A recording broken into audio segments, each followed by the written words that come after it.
Simply some keys to self-motivation. And all of us have motivation of some sort. I define motivation as the desire to achieve that which you believe to be worthwhile. And many people go through life never getting in touch with their greatness because of the lack of motivation to push themselves, or because they have not found something that they believe to be worthwhile to challenge them. I heard a poem once that said, many a flower has bloomed unceasingly and wasted sweetness upon the cold desert air.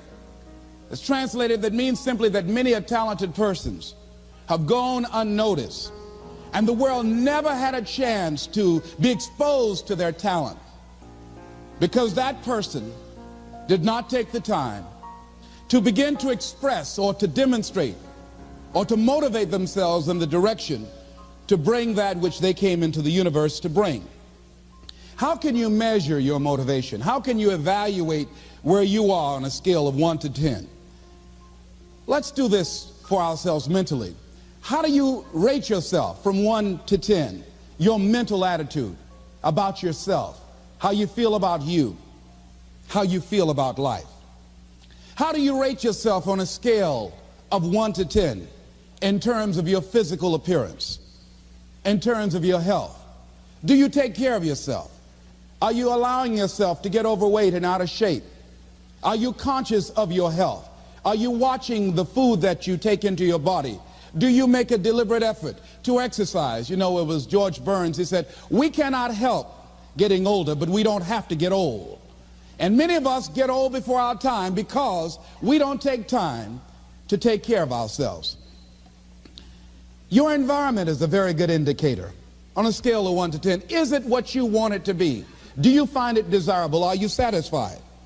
The job or career that you're involved in. Someone said that 85% of the American public are unhappy with their jobs. Are you spending 8 hours a day just doing time? Doing something that you don't find challenging, that does not make you stretch mentally, that does not stimulate you, that does not inspire you. Something that you don't find a sense of fulfillment in it. If you're doing that day in and day out, it has to affect how you feel about yourself, your level of motivation. Your relationships. What kind of impact is it having on your life? Is it nourishing or is it a toxic relationship? Does it drain you or does it build you up? Ask yourself that. How motivated are you to do something about it? Your contribution, your actions. What are you giving? Many people will leave the universe without a trace. No one will know they were here. And in fact, under their name, we could put under there, not used up. Will anybody know that you came this way? What contribution are you giving? What will you leave? What will be different because you came this way? Someone once said that life is our gift to us that God has given us, and how we live our lives is our gift to God. What kind of gift are you formulating? Is this a gift that you like to take back and do something else before you turn it in? Think about that. What can we do? What are some of the keys that we can begin to use to motivate ourselves when our batteries run low? Because I don't care who you are, I don't care what you do, at some time you are going to get tired. At some time you're going to get in a rut. Seem like nothing you do works out right. And sometimes it just seems like you just don't have the wherewithal or the will to do anything. That sometimes you act like you're punch drunk. You're just wading through life, just doing time day in and day out, looking at non-discriminatory television, anything that's on, just looking. And depressed, feeling powerless, feeling useless, and bored. What do you do? How do you get yourself out of a rut? How do you, when you know you can do more than what you've been doing and you're not doing it and you're discontent with where you are, you get angry at yourself. How do you get out of that rut? How do you motivate yourself? One of the things that we must do is that we must be involved in working on achieving self-mastery. You must work on yourself continuously. Never be satisfied with yourself. Always know that as you invest the effort and time on you, that's the greatest ability that human beings have above animals. See, a dog can't be anything but a dog. Tree can't be anything but a tree. Human being, you've got unlimited potential. You can put effort on you, and by concentrating on you and developing you, you can transform your life wherever you are right now. So you want to work on yourself. You want to read books that inspire you and motivate you. You want to listen to tapes over and over and over again. And I suggest that you listen to tapes when you first get up in the morning. You want to control the spirit of your day. When you first wake up in the morning, your mind is operating at 10.5 wave cycles per second. That's when the subconscious mind is most impressionable. Whatever you hear in the first 20 minutes when you wake up, that will affect the spirit of your day. When you listen to tapes, listen with relaxed belief. Believing that this can happen for you. And by listening to them, listen to them over and over and over again, and you will get a breakthrough. You can listen to the same tape for months, and all of a sudden you hear something you never heard before. It'll have a special meaning for you. Or read the same book over again, and you find some special insight. You said, I can't believe I didn't see that the first time. So you want to be involved in developing yourself. Most people won't do that. Most people won't take that kind of effort and invest that kind of energy in themselves, because they will fall prey to that conversation within. Oh, don't do that. You don't have time. You're too busy. You're too caught up in the rat race. Most people won't do that. Well, they won't take time to go to lectures. They won't take time to go to seminars. They won't take time to go to classes to improve themselves. And as you continue to work on yourself, you will begin to expand your vision of yourself. You begin to work towards self-mastery, and you will begin to see it reflect itself in all the dimensions of your life, your mental life, your physical life, your social life, in your relationships, your monetary life. So concentrate on developing yourself, because if you don't, I guarantee you that you will make a settlement, and most people have, and most of us already have. What kind of settlement have you made with your life? You know, when we make settlements, out of court settlements, you've heard them, that means that you decided to take something less than what you originally wanted to get had you gone into court. And the reason that you settled outside of court is because you didn't believe that you can get it. So you made an out-of-court settlement. Many of us are making in-life settlement. We're settling for less than what we actually deserve. We don't feel good about it, but we make it work in our minds. We'll come up with some kind of excuse to make it all right. What kind of settlement have you made with your life? Many of us settle for less than what we want out of relationships because we don't have the courage to change them. I had a seminar I used to do called Are You Living Together or Dying Together? Many people are just dying together.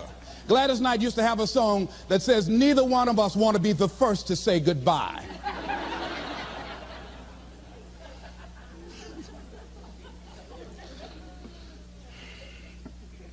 The next thing is, in order to begin to find some keys to self-motivation to drive yourself, in addition to working on yourself, and as you work on yourself, you feel good about yourself, and as you feel better about yourself, you treat yourself differently. Develop a health plan.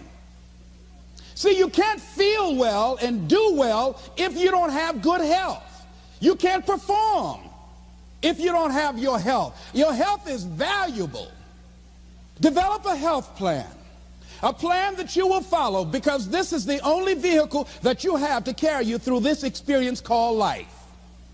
And you want to take good care of it because you love you enough. You care enough about you. And that's not easy. It is not easy having a health plan and sticking to it. But you're worth it doing it again and again and again. I have lost 22 pounds several times. I always do it. I love potato chips. People who know me know I love M&M peanuts. I love peanut butter and jelly sandwiches. I love my mother's sweet potato pie. I love this. It's not always on my health plan, but I put it on there sometimes. I said life is too short to go without sweet potato pie. If I go tonight, I want you to slip a slice of sweet potato pie in my casket. And watch the smile on my face. Next thing is, as you take care of yourself, the next key is keys to motivation, to self-motivation. You want to live life with energy and passion. You want to make a conscious effort to be lively. See, in life, you either saying hello or goodbye. You either on the way or in the way. Leave dead people alone. Some folks just walking around looking sad. How you doing, honey? Stay away from these people. Just go away from them. It affects you.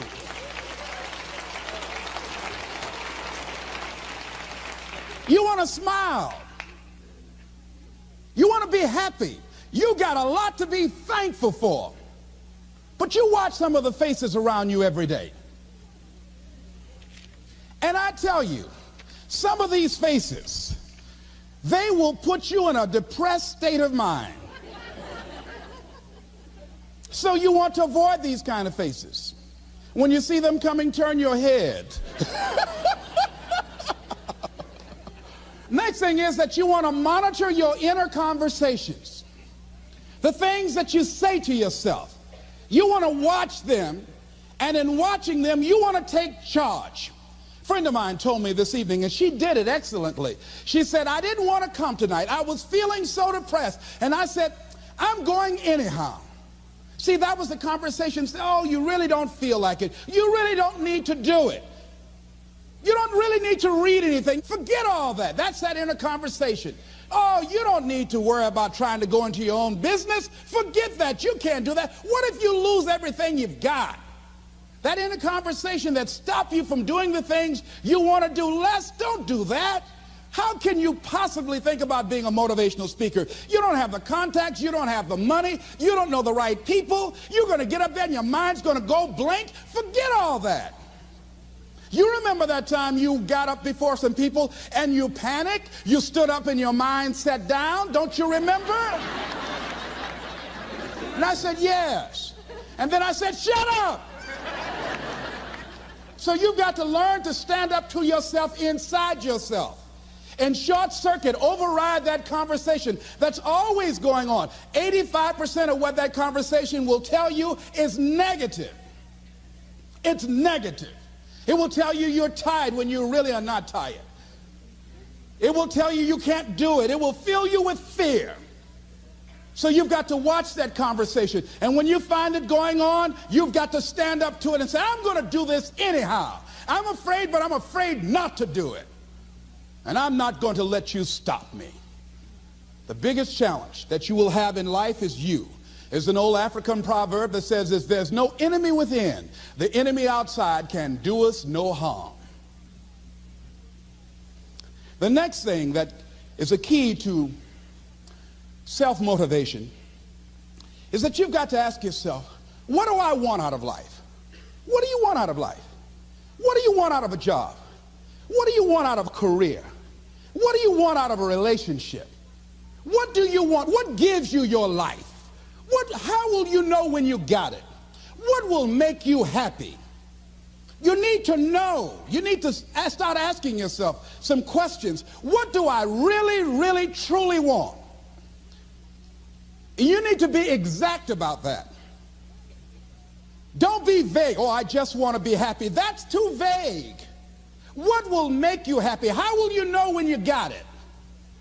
Zero in on it. Be exact. Be specific.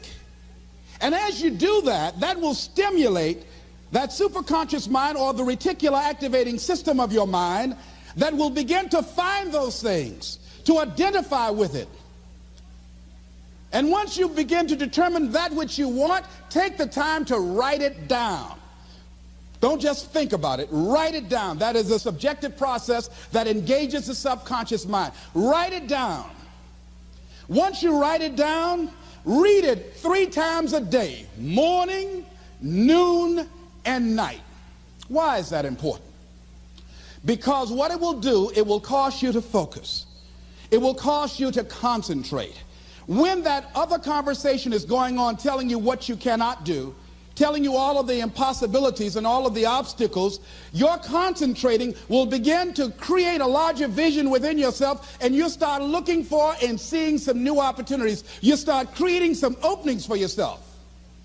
As you begin to read that every day, day in and day out, that will make you focus. That will discipline your thinking. And you'll get all kind of creative ideas. As I talk to you right now, being involved in this immersion process, you're going to create some openings for yourself.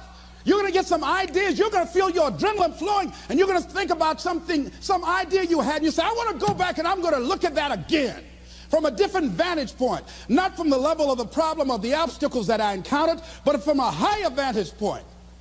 Because what you will begin to see and to know as I talk to the higher consciousness within you, that you are powerful, that you are a miracle worker. And that inner conversation has conditioned you to believe that you are not. And as you begin to discover the truth of who you are, whatever challenge that you're facing in life, and if you're living, you're facing some challenge, you'll begin to know that you're powerful and that you're a miracle maker. So as you begin to write down exactly what it is that you want, read it every day. The next thing is, see yourself there.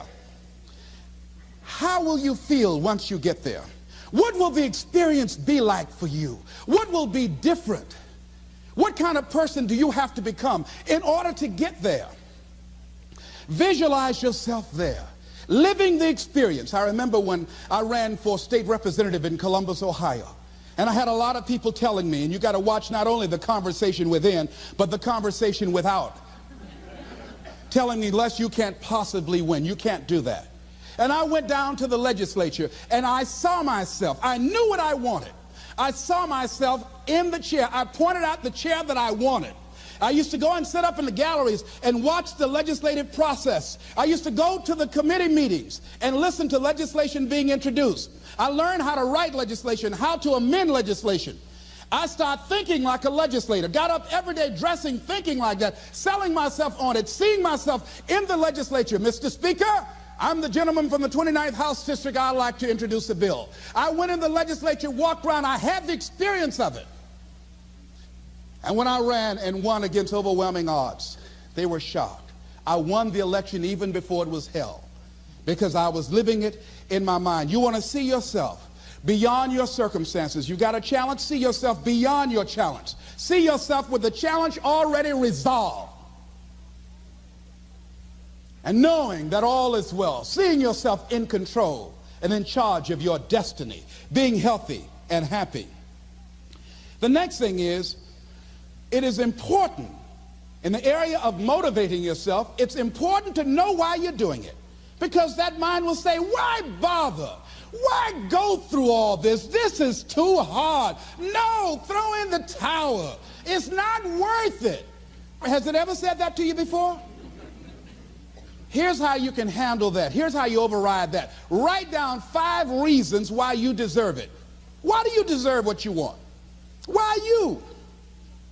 Why do you deserve it? What meaning and value will it bring to your life? What's so different about you that you deserve your goal or this goal? And when you write down those 5 reasons, when you have some down moments, and you're going to have them, when that conversation starts talking to you and it's going to talk to you, what you will do is you can pull that out and read it, and it will build you up. It will be your rod and your staff to comfort you through some challenging moments, because you're going to have some. Life will knock you between the eyes. It will catch you on the blind side, come out of nowhere, stuff you can't anticipate that will knock the wind out of you. You want to give up. That's why it's important for you to work on yourself, listening to tapes, building yourself up, talking to yourself with power, feeling, and conviction, building yourself up day in and day out, because it's coming. I guarantee you. Life is just waiting. Oh, he's doing good now, huh? Very good. I remember I had an experience. I was pursuing my dream. And that's why you have to work on yourself. You don't know what's going to happen. And I was telling people, I had this big rally I had to do. It was 5,000 people there. And I said, you must work on yourself. If you want a larger vision, you've got to empower yourself continuously, because life will catch you on the blind side. And after I finished my speech, I got a rousing standing ovation. And I went and called the young lady that I was dating at the time. I said, hey, guess what? I said, they love me. I got a standing ovation. And they were chanting, we want the motivator. We want the motivator. I said, listen, we want the motivator. Do you hear? She said, yes. Les, I need to talk to you. I said, well, wait a minute. You're talking about tough. I was getting off, and I'll be home soon. Les, I heard a voice in the background. Hurry up and tell him. Who's that? Les, you've been gone a lot, and there's somebody else. What? And they came in. Les, come on, Mr. Motivator. They want you back out there. Wait a minute, hold a minute. What'd you say? I'm sorry, there's someone else. And I heard the voice say, hang the phone up. Clump. I say, wait a minute. I say, hey, Motivator, come on, they want you. Can't you hear them cheering? I say, okay. I say, when you working on a larger vision, I say, you got to really work on yourself, because life will catch you on the blind side.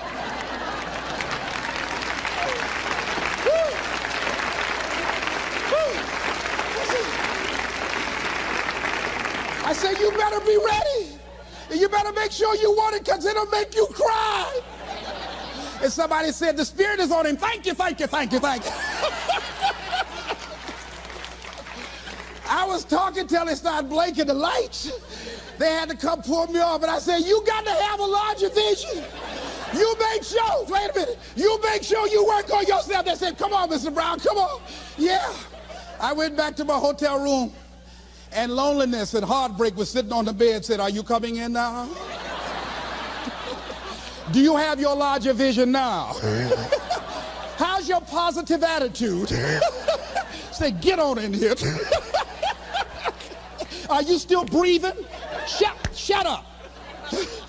No, you want your gold? No, I don't want this gold now.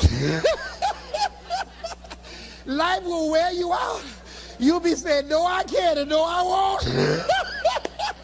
You try to read it, can't see nothing through the tears. I went plundering through the drawers in this hotel trying to find a Gideon Bible, anything, you know. I said, somebody, anybody help me. Yahweh, Yahoo, anybody. Boy, I tell you, that's why you got to work on yourself. Because life will send you some curves you cannot anticipate. The next thing is that whatever you do, you want to develop technical mastery. You want to be the best at what you do. You want to master it. See, part of self-motivation is you've got to find something that gives you a strong sense of competence. Well, you become known for that. You develop a reputation of being good at doing that. You set some high personal standards for yourself. You're not competing with anybody else. You're just unfolding yourself to be the best person that you could be. That you want to give the best quality service that you can give, because that is a statement about who you are. The other thing that's the key to self-motivation is recognize the fact that you're going to get into some slumps. Recognize the fact that you're going to encounter a great deal of failure in life. It goes with the territory. But in the face of that, you want to be relentless. When you want something, you don't expect everybody to say, oh, come on in.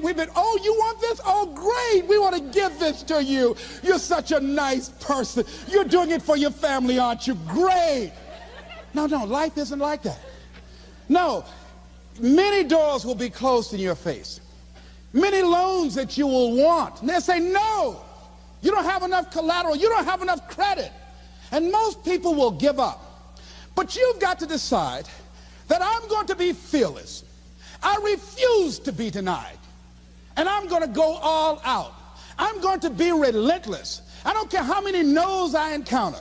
I like something Isaiah Thomas said when he was getting ready for a basketball game. He said, I'm going to either shoot us in or shoot us out, but I'm not going to not do anything. And that's the way to go. You can't make a basket unless you shoot the ball. You can't hit a home run unless you take a swing at it. Most people won't even take a swing. Well, I probably won't make it anyhow. That's the conversation within. They probably won't give it to me anyhow. If you want something, you've got to be relentless. You've got to decide, I deserve this, and I'm going to have it. And you go all out to get it. that drives you.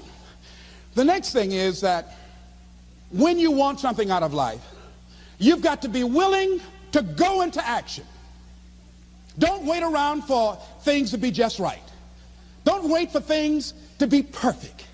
Don't wait for the ideal situation. It will never be ideal. There will always be a reason. Well, as soon as the children grow up, or as soon as I pay my bills, or as soon as I get my divorce, as soon as I get enough money together, do what you can, where you are with what you have, and never be satisfied.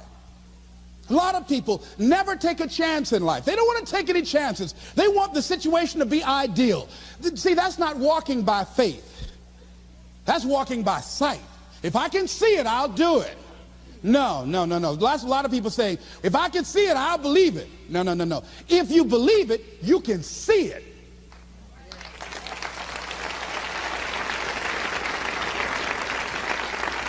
And don't be disturbed because no one else can see it. That's not unusual. That is ordinary. But because you want some different kind of results in your life, you've got to be willing to be unreasonable. If you want unreasonable results in your life, you've got to be willing to be unreasonable. Part of being unreasonable, you don't judge according to appearances. Part of being unreasonable, you can see it because you believe it. That's part of being unreasonable. Part of being unreasonable, you're like Paul who said, you must have the faith to call forth those things that be not as though they were. That's part of being unreasonable. Most people won't do that. Most people say, call me when you get it together. Then I'll support you. The other thing is that one of the keys to self-motivation that empowers you is that you want to find a cause larger than yourself. Find something that you can contribute to. Find something that you can make a difference because you can. Part of what feeds your larger vision, part of what gives you a reason for being, part of what gives you your life is being able to give something back. Say, I can't afford to give anything. You can't afford not to give. Give your time. Give your talent. If it's nothing, just to go over there and lick envelopes. I don't know exactly what I'm going to do, but I'm going over there. It's part of my tithing in the universe. Once you develop that special sense of mission, and that's what you develop when you're part of a larger cause than yourself, it drives you. You don't need an alarm clock to get up in the morning. You have special power. You'll go places and folk will like to be around you. They will know there's something different about you. When you go in, they'll say, hey, that's somebody important. I want to know who you are. I just want to be near you. That energy that you have, that consciousness that you will embody will affect everybody around you. The next thing is that you want to create a home court advantage for yourself. You've got to be aware of who you have around you.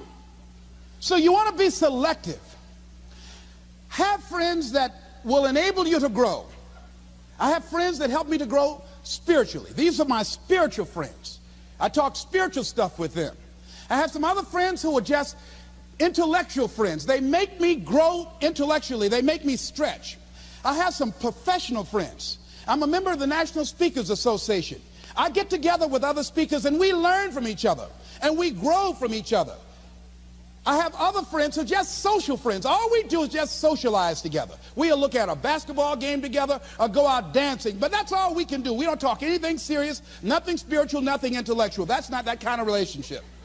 Nothing heavy up in here. Have other friends, we walk together. That's all we can do, walk together. Talk about we're going to lose weight one day by and by for good, all right? That's all we do. Nothing else.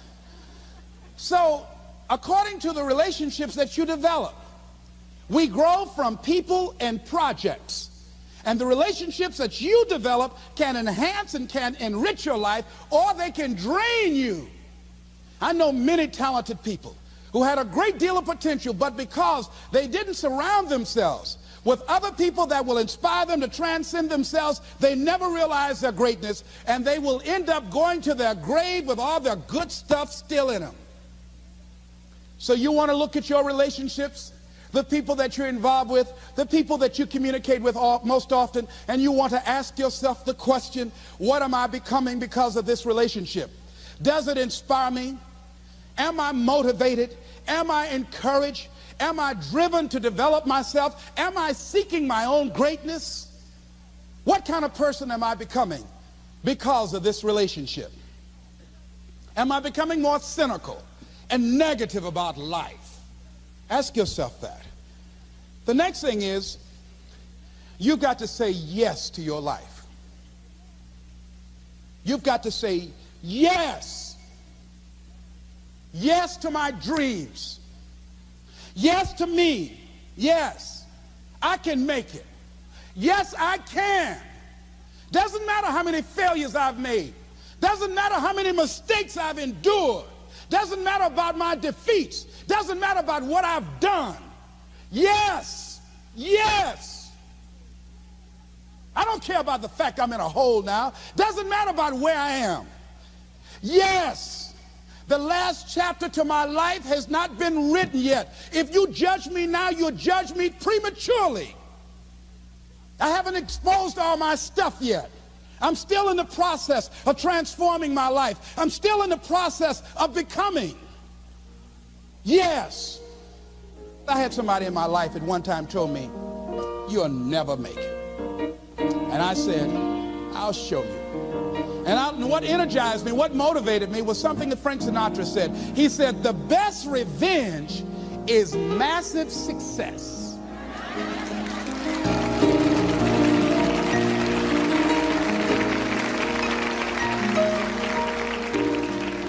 I'll show you. You just watch my smoke, as old folks used to say. So say yes. Stand up for your dreams. Stand up for what you want in your life. Decide that your life is so meaningful to you, that you love you and you love life so much that you're going to stand up for something you want. I used to have a saying when I was on the radio, stand up for what you believe in, because you can fall for anything. So what I say to you this evening, that you are powerful. You have miracle working power in your life right now. But you've got to work on yourself. You've got to develop yourself. You've got to talk to yourself day in and day out, selling yourself on you and on your potentials. And you've got to know that you are worth all of your effort. And that the key to your motivation, as you get a larger vision of yourself, is to know that you have something to give. Is to know that you have a reason for being in the universe at this point in time. I want you to stand up for your life right now. Anybody want to stand up for your life? Stand up for your dream? Stand up for your dream.